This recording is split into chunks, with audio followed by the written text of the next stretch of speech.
Ayan guys. Kangkong Singaporean style na luto.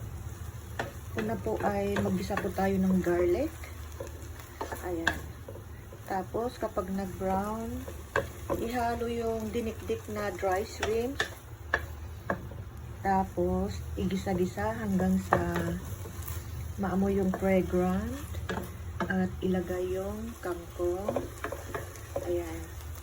Kapag luto na po yung kangkong, lagyan nyo na po ng a little bit of salt and add some chicken powder if you want to add, and done.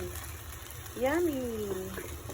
Pwede rin kayo mag-add ng fresh chili. Just slice a few slice and then mix it para may anghang-anghang po ang ating kangkong. Done na po. Thank you for watching. God bless. Yummy, yummy. Kangkong.